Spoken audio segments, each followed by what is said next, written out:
तर मंडळी, कौस्तुभच्या नालायक आणि खोटारडेपणामुळे, भामटेपणामुळे चंद्रकांतला हार्ट अटॅक आलाय. आता तुम्हाला तर मागच्या ट्विस्ट एपिसोडमध्ये कळलंच असेल की काय काय झालेलं आहे ते, कौस्तुभने काय काय वाढवून ठेवलेलं आहे ते. आणि कळलेलं नसेल तर नक्कीच तुम्ही चॅनलला सबस्क्राईब केलेलं नाही आहे, त्यामुळे आवर्जून सगळ्यात आधी चॅनलला सबस्क्राईब करा. त्या बाजूला असलेलं बेल आयकॉन आणि हाईप बटनावर क्लिक करायला विसरू नका, म्हणजे तुम्हाला आपले डेली ट्विस्ट सगळ्यात आधी येत राहतील. तर मंडळी, मागच्या एपिसोडमध्ये आपण बघितलं की कौस्तुभने त्याच्याच ऑफिसमध्ये चोरी केलेली आहे 10 लाखांची. एवढा 10 लाखांचा हात मारून आता शेवटी CCTVमध्ये तो कैद झालेला आहे आणि त्याच्या ऑफिसमधल्या माणसांना सगळ्यांना कळलेलं आहे की हाच चोर आहे. मोठ्या हुशारीने ते त्याला कसे बसे ऑफिसमध्ये घेऊन तर आलेले आहेत, पण आता कौस्तुभ हातापाया पडतो आणि म्हणतोय, प्लीज माझ्या घरी नका कळू देऊ, माझी बँड वाजून जाईल. पण शेवटी त्या सरांनी त्याला सांगितलेलं काय की मी तुला 4 तास देतो. 4 तासात मला माझे पैसे कुठल्याही परिस्थितीत आणून हवेत आणि 4 तासात जर तू आणून दिले नाहीस तर मी तुला पोलिसांच्या ताब्यात देईन. आणि अशीच ताकीद आता ऑफिसमधल्या त्या सरांनी, जो तिथला मेन हेड आहे, त्यांनी दिलेली आहे कौस्तुभला. आता कौस्तुभचा भामटेपणा आपल्याला माहीत नाही आहे का, तो तिथे पण म्हणतो की हो मी तुम्हाला पुढच्या 4 तासात काय 2च तासात पैसे आणून देतो, प्लीज, पण फक्त तुम्ही माझ्या घरी सांगू नका आणि मला पोलिसांच्या ताब्यात देऊ नका. मी करतो ना पैशांची अरेंजमेंट, मी करतो. पण मंडळी, आता असं काय होतं की ही सगळी गोष्ट चंद्रकांतपर्यंत जाते आणि अचानक त्याला हार्ट अटॅक येतो. आणि आता अशाच्यात जर ते पैसे फेडले गेले नाही तर कौस्तुभचा हाल का होईल. आणि या सगळ्यामध्ये प्राजक्ता कशी ही सगळी परिस्थिती सांभाळते ते तुम्ही बघण्यासारखं आहे. त्यामुळे आजचा व्हिडिओ शेवटपर्यंत नक्की बघा आणि हो, चॅनलला सबस्क्राईब करायचं तेवढं बघा हं. तर मंडळी, वळूया आपल्या आजच्या भागाकडे. तर भाग सुरू होतो इथूनच, जिथून आता कौस्तुभला त्याच्या ऑफिसमधल्या हेडने वॉर्निंग दिलेली की मला पुढच्या 4 तासात तू कुठूनही कसे बसे 10 लाख आणून दे, आणि आणून दिले नाहीस तर बघ मी तुला पोलिसांच्या ताब्यात देतो की नाही ते. आणि शिवाय घराकडे येऊन, म्हणजे तुझ्या घरातल्यांना तर सांगेलच, पण आता तूच बघ तुझ्या प्रेस्टिजचं काय करायचं ते. आता मंडळी, कौस्तुभ तर घाबरलेला असतो आणि त्याने हातपाय जोडून कशी बशी वेळ मारून नेलेली असते. त्याची जी नोकरी असते नाही ती सुद्धा जाण्याच्या बेतावर असते, कारण त्याच्यावरचा विश्वास आता सगळ्यांचा उठून गेलेला आहे मंडळी. एकीकडे हे सगळे तमाशे सुरू असताना मंडळी, आपली प्राजक्ता भाग्याच्या मनातलं डिप्रेशन दूर करण्याचा प्रयत्न करते.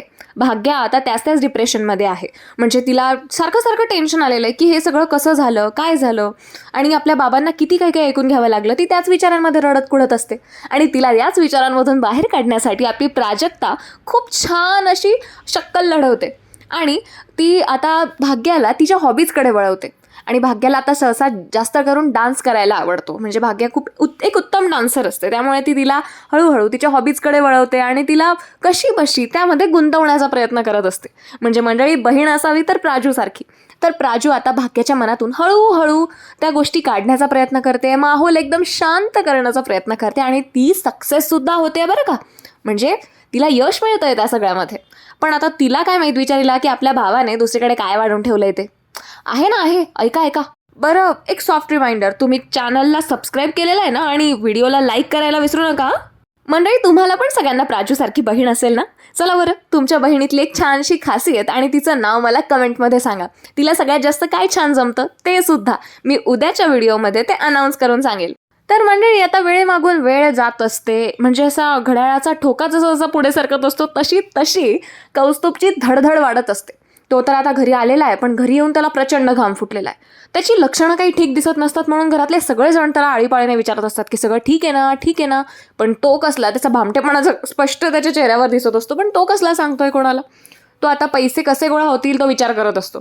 त्याने काही रक्कम खर्च केलेली असते आणि थोडीशीच रक्कम उरलेली असते, आणि ती आता बॉसकडे कुठल्या तोंडाने नेऊ, मी मॅनेजरला काय उत्तर देऊ, याच विचारांना देतो असतो.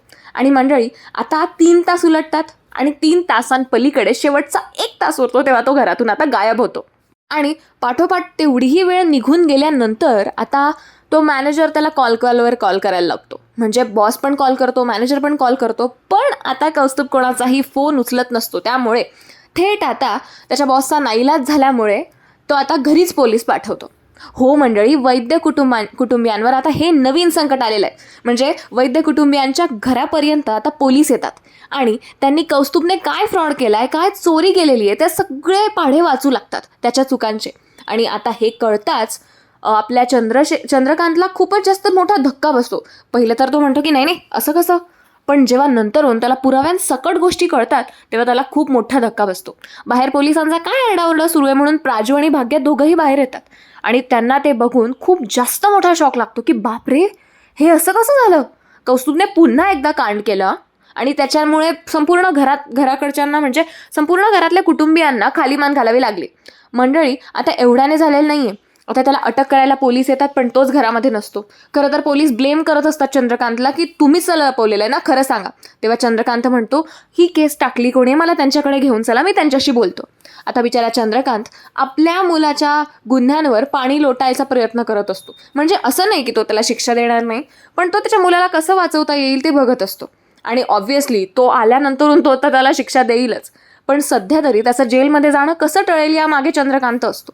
चंद्रकांत आता ऑफिसमध्ये जाऊन पोहोचतो आणि ऑफिसमध्ये गेल्यानंतरून त्याला आता याचा बॉस जो आहे कौस्तुभचा, तो सगळी हकीकत सांगतो. ते CCTV फुटेज दाखवतो आणि सांगतो की याने तुमच्या मुलाने 10 लाख रुपयांचा डल्ला मारलेला इथे स्वतःच्याच ऑफिसमध्ये. अहो, मी तर त्याला विश्वासातला समजत होतो आणि त्याने हे असं केलं. तेव्हा आता चंद्रकांत बिचारा हात जोडून त्यांना विनंती करतो की हे बघा, तुमचे पैसे मी देतो, प्लीज प्लीज तुम्ही फक्त आता माझ्या मुलाला अटक करू नका, त्याला प्लीज निर्दोष सुटका त्याची करून द्या, हवं तर मी तुम्हाला पैसे देतो, ते सगळे जे काही त्याने चोरलेले आहेत, प्लीज प्लीज मी त्याच्याशी एकदा बोलतो, तुम्ही प्लीज ही केस मागे घ्या. आता मंडळी, जेव्हा वैद्य कुटुंबियांना ही कौस्तुभची चोरीबद्दलची गोष्ट खरी आहे हे कळतं, तेव्हा सगळ्यांना खूप मोठा हादरा बसतो. बरं, एवढंच नव्हे, सगळ्यांना खूप असं वाईट वाटत असतं की अरे देवा, हे काय होऊन बसलेलं आहे, काय मुलगा आहे आपल्या घरामध्ये. आता मंडळी, एक बाप जेव्हा आपल्या मुलासाठी हात जोडतो तेव्हा ती फिलिंग खूप जास्त घाणेरडी असते. आणि त्याचमुळे आता जो कौस्तुभचा बॉस आहे त्याला खूप दया येते त्यांची, चंद्रकांतची. आणि तो म्हणतो की मला तर विशेष वाटतंय की तुमच्यासारख्या महान माणसाच्या पोटी हा कौस्तुभ नावाची गारगोटी कशी काय जन्माला येऊ शकते, शक्यच नाही. हे बघा, मी तुमचा आदर करतो, प्लीज मी तुमची रिस्पेक्ट करतो, तुम्ही असे हात जोडू नका, पण प्लीज त्याला समजवा. राहिला प्रश्न पैशांचा, तर मला खरंच पैसे लागतील आणि तुम्ही मला ते पैसे कुठल्याही अवस्थेत परत द्या, हवं तर तुम्ही त्यालाच सांगा, तुमचा काही यामध्ये रोल येत नाही. पण मग आता कसं बसं चंद्रकांत त्यांना समजावतो आणि त्याची जी अटक होणार असते त्याला ती थांबवतो. कसा बसा तो त्याला सोडवतो कौस्तुभला. आणि कौस्तुभ बिचारा अजूनपर्यंत घरी आलेला नाहीये. कसला बिचारा तो, कसला आगाऊ माणूस आहे, त्याच्यामुळे घरातल्यांना सगळ्यांना खाली मान घालावी लागली, स्पेशली त्याच्या बापाला. आता मंडळी, मात्र इथे आता नवीन दुष्काळात 13वा महिना उद्भवलेला आहे. मंडळी, ऑलरेडी 10 लाख रुपये द्यायचे आहेत त्या कौस्तुभच्या बॉसचे, पण आता इतक्यात चंद्रकांत जेव्हा घरी येतो आणि घरातल्यांना सगळ्यांना सांगतो, तेव्हा घरातल्यांना सगळ्यांना हादरा तर बसलेला असतोच, पण प्राजू आणि भाग्या दोघंही खूप टेन्शनमध्ये आलेले असतात. कारण चंद्रकांतची तब्येत त्यांना काही बरी दिसत नसते. चंद्रकांतला घाम येत असतो, चालता चालता तो थकून गेलेला असतो, पाणीसुद्धा त्याच्या घशाखाली उतरत नसतं. सुरुवातीला त्यांना असं वाटतं की हे सगळं अपमान सहन होत नाहीये किंवा त्यांना खाली मान घालावी लागली, त्या टेन्शनमध्ये असेल. पण नाही मंडळी, थोड्याच वेळात चंद्रकांतची अचानक तब्येत बिघडते. हो, आणि चंद्रकांतला फायनली हार्ट अटॅक येतो. आता घरातले सगळे मंडळी खूप घाबरून जातात. संपूर्ण वैद्य परिवाराला कळत नसतं की आता काय करायचं. घरामध्ये नेमकं कोणी माणसासारखं पण म्हणजे असा वडीलधारा माणूस पण नाहीये. कौस्तुभने असायला हवं, तर कौस्तुभ सुद्धा फरार आहे. आता काय करायचं. तेव्हा प्राजू आणि भाग्या दोघं बहिणी उभ्या राहतात आणि मोठ्या हिमतीने त्या चंद्रकांतला हॉस्पिटलमध्ये दाखल करतात. मंडळी, आता ये बात तो सही आहे की हमारी छोरिया छोरों से कम नाही आहे. म्हणजे कौस्तुभची गरज न पडू देता आता दोघंही सगळ्यात आधी आपल्या चंद्रकांतला म्हणजे मामाला आपल्या प्राजू आणि भाग्या दोघंही हॉस्पिटलमध्ये दाखल करतात. आणि हॉस्पिटलमध्ये त्यांना आता त्यांचं ऑपरेशन सांगितलं जातं, कारण त्यांनी खूप जास्त मोठं टेन्शन घेतलेलं असतं, त्यांना हार्ट अटॅक आलेला असतो आणि ऑपरेशनसाठी लागणार असतो खूप सारा पैसा. मंडळी, हॉस्पिटलमध्ये ॲडमिट तर केलं गेलेलं आहे, पण आता एवढे पैसे आपण कुठून आणायचे आणि कसं काय अरेंज होणार आहे हे सगळं. म्हणून प्राजू आणि भाग्या दोघींनीही डोक्याला हात लावलेला असतो. चारुलताला आता कळतं. चारुलता बिचारी खूप टेन्शनमध्ये आलेली असते. सगळेच खूप असे वैतागलेले असतात. तृप्ती तर तोंड दाखवायच्या लायकीचीच नाही आहे. ती आता फक्त काळजीचं नाटक करत असते. पण जेव्हा ती सुद्धा ऐकते ना की आता चंद्रकांतच्या सर्जरीला खूप सारा पैसा लागणार आहे, तेव्हा सगळ्यांचे चेहरे शॉकमध्ये पडतात की अरे, सगळे पैसे तर आपण भाग्याच्या लग्नाला लावून दिलेले आहेत, आपल्याकडे हवी तेवढी सेव्हिंग नाही आहे. आता कसं काय करायचं आहे हा सगळा खर्च मॅनेज. सगळ्यांना खूप मोठं टेन्शन आलेलं असतं. पण अशा वेळेस मंडळी, मदतीचा हात कसला, कर्तव्याचा हात पुढे येतो, तो म्हणजे प्राजूचा. हो, प्राजक्ता कशी आहे हे आपल्याला चांगलंच माहिती आहे मंडळी. तेव्हा आता तिला एक युक्ती सुचते. जिथे आपण जॉब करतो तिथून आपल्याला नक्कीच काहीतरी मदत मिळू शकेल, कारण तिथल्या त्या मॅडम तर चांगल्या आहेत ना, असा विचार तिच्या डोक्यात येतो आणि ती हीच गोष्ट भाग्याला बोलून दाखवते. प्राजू म्हणते, भाग्या, अगं मी जिथे जॉब करते ना, एकदा त्या मॅमशी बोलून बघते की मला तुमच्याकडून काही दिवसासाठी, ठराविक दिवसांसाठी पैसे उधार मिळतील का. बरं जेवढी पण रक्कम असेल ना मी आता घेऊन घेईल आणि नंतरून त्यांचं काम करून देईल, म्हणजे झालं. आणि जसे जसे पैसे माझ्याकडून येत जातील आपण तसे तसे त्यांना देऊन देऊ. आता भाग्य म्हणते हो ग प्राजू, पण होईल का ग मॅनेज? मला तर काहीच कळत नाही आहे, खूप जास्त टेन्शन येत आहे. आता मंडळी, प्राजू मोठ्या निर्धाराने आता सगळ्यात आधी आपल्या मॅडमला भेटायला जाते. खरं तर तिची म्हणजे इच्छा तर भरपूर असते, मनापासून हिंमत होत नसते, पण ती आता ही सगळी गोष्ट, या ज्या काही गोष्टी आहेत त्या सगळ्या हक्काने समोर बोलून दाखवते की माझ्या मामांची तब्येत खूप जास्त खराब झालेली आहे. आता सूर्यवंशी लोक खूप मोठ्या मनाचे आहेत, त्यामुळे तिला असं वाटतं की ते मदत करतीलच. पण मग आता आपल्या प्राजूची हिंमत होत नसते हे सगळं विचारायची. मंडळी, एकीकडे भाग्य आता ही जी पैशांची गोष्ट आहे ती चारुलताला बोलून दाखवते आणि चारुलता म्हणते कशाला पाठवलंस तिला तिथे, काही गरज नाही आपल्याला तिच्या उपकारांची. एक काम कर, मी माझे दागिने देते आणि ते दागिने विकून आपण काय होतंय ते बघू. हवं तर तारण ठेवू, नाही तर कसं का असे ना बाबा, आपल्याला बाबांचा जीव वाचवायचा आहे म्हणून मी ते दागिने आता काढते. आता मंडळी, भाग्याला टेन्शन येतं आणि भाग्य सगळ्यात पहिली ही गोष्ट प्राजूला फोनवर सांगते. आता प्राजूला कळल्यानंतरून प्राजू म्हणते अगं वेडी आहेस का भाग्या, मी इकडे बोलायला आलेली आहे ना, तू प्लीज मामीला सांग असं काहीही करू नकोस म्हणून. दागिने कशाला विकते, मामाला ते अजिबात आवडणार नाही आहे, सांग बरं तू मामीला व्यवस्थित समजावून. आता भाग्य तिकडे समजावू लागते आणि इकडे प्राजू मोठी हिंमत करून शेवटी सूर्यवंशींच्या घरी बोलूनच दाखवते.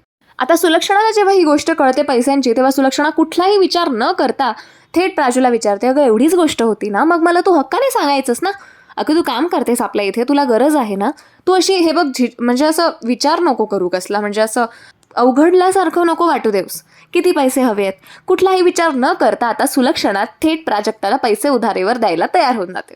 कारण शेवटी आता इथे कसं सुलक्षणाच्या हाताखाली ही आणखीन प्राजू दाबली जाईल आणि सुलक्षणाच्या मनात जे आहे ते तिला तो हेतू साध्य करता येईल आणि त्यासाठी कदाचित ही गुंतवणूक आहे असं समजून आता कुठलाही विचार न करता सुलक्षणा सर्रास पद्धतीने प्राजक्ताला मदत करते आणि प्राजक्ता वारंवार तिचे आभार मानत असते आणि म्हणते खरंच मी हे पैसे लवकरात लवकर तुम्हाला परत देण्याचा प्रयत्न करीन, थँक्यू सो मच असं म्हणत प्राजक्ता आता कशी पैशांची अरेंजमेंट करते.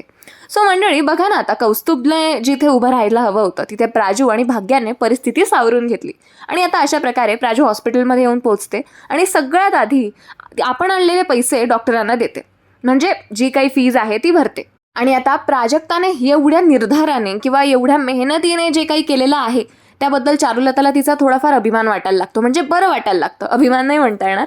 पण जेव्हा भाग्या प्राजूने काय काय केलं ते जेव्हा चारुलताला समजावून सांगते तेव्हा चारुलताला खूप बरं वाटतं आणि ती प्राजूच्या डोक्यावरून मायेचा हात फिरवते. पण मंडळी, टेन्शन अजून पण कमी झालेलं नाहीये, कारण इकडे तर आत्ताशी अरेंजमेंट फक्त आणि फक्त चंद्रकांतच्या इलाजासाठी झालेली आहे. पण चंद्रकांतला ज्या गोष्टीमुळे हार्ट अटॅक आला तो विषय तर तिकडेच राहिलेला आहे आणि कौस्तुभसोबतच फरार आहे तो विषय, म्हणजे 10 लाख रुपये द्यायचे आहेत, ते पण त्याच्या बॉसला.